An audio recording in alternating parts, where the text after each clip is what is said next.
Imagine reading the morning newspaper and discovering that a mysterious, eccentric millionaire has just died and left his massive fortune to one specific demographic, the woman who could give birth to the most children over the next 10 years. This sounds like the plot of a bizarre dystopian comedy, but in 1920s Canada, it was legally binding. This is the story of a brilliant lawyer who used his final will and testament to orchestrate a citywide, decade-long baby-making competition that horrified the government and ended up in the Supreme Court. Welcome to Exhibit Absurd. Charles Vance Millar was a master of the legal loophole. By 1926, he was one of the most successful corporate lawyers and investors in Toronto. He was incredibly wealthy, but he had no immediate family and no obvious heirs. What he did have, however, was a deeply cynical sense of humor. Millar believed that every single human being had a price and that greed would always make people act completely out of character. So when he sat down to write his final will and testament, he didn't want to just give his money away. He wanted to engineer the ultimate posthumous troll. Before we get to the baby race, you have to understand the level of petty genius we are dealing with. In the very same will, Millar set up several other traps for people he hated.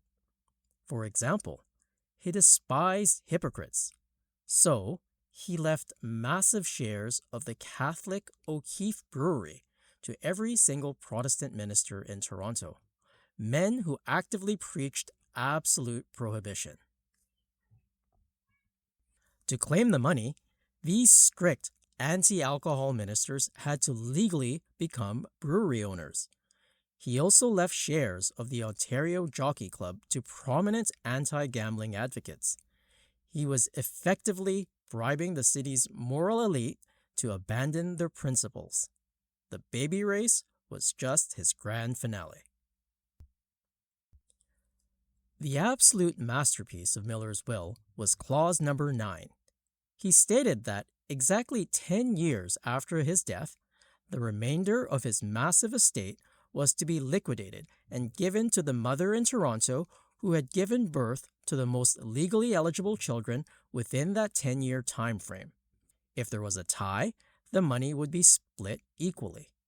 He explicitly stated in the document that it was an unusual request, but he wanted to see what would happen.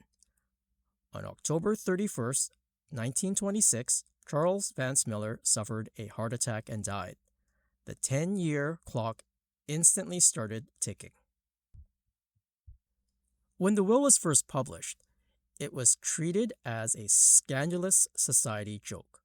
But then, the 1929 stock market crashed, the Great Depression hit Canada, and families were suddenly starving. What started as a bizarre prank suddenly turned into a matter of desperate survival. The prize money, which was growing through Millar's smart investments into what would be millions today, was no longer a joke. It was a life-saving fortune that impoverished people were willing to endure absolute physical exhaustion for. As the 10-year deadline approached, the city completely lost its mind. The local newspapers, specifically the Toronto Daily Star, turned the women into local celebrities. They began publishing actual Stork Derby leaderboards alongside the daily sports scores. Reporters would literally camp outside of maternity wards, waiting to see if a frontrunner had just delivered twins to take the lead. The entire city was betting on the uteruses of impoverished women like it was the Kentucky Derby. It was a dystopian media circus fueled by the desperation of the Great Depression. The Ontario government was completely humiliated by the spectacle. Meanwhile, Millar's distant relatives, specifically from his mother's side, were furious that they were cut out of the money. Together, they repeatedly tried to drag the will into court, arguing it was invalid, disgusting, and against public policy. They argued it was immoral to incentivize such reckless childbearing, especially during a severe economic depression. The Ontario legislature even tried to pass a specific law called the Millar Will Act to confiscate the money for the government. The legal battles over whether a dead man could legally incentivize a citywide baby-making competition went all the way to the Supreme Court of Canada. The government and their relatives argued that the will promoted gambling and vagrancy, but the Supreme Court ultimately ruled that the will was entirely valid. There was simply no law against leaving your money to mothers, and encouraging large families was not legally against public policy. Millar's ironclad legal drafting had completely defeated the Canadian government from beyond the grave. When the 10-year clock finally struck zero on October 31st, 1936, the lawyers had to verify the winners. And this is where the law got incredibly cruel. 2 mothers were famously disqualified on horrific technicalities. Pauline Clark had 10 children, but because she had separated from her husband and had some of the children with a new partner, the courts ruled those children were illegitimate and erased them from her total. Lillian Kenny also had a staggering amount of pregnancies, but the Supreme Court of Canada coldly ruled that stillbirths did not count towards the final tally under the strict wording of the will. Millar's prank had become a ruthless legal audit of these women's tragedies. By the end of the 10 years, the courts officially verified an unbelievable 4-way tie.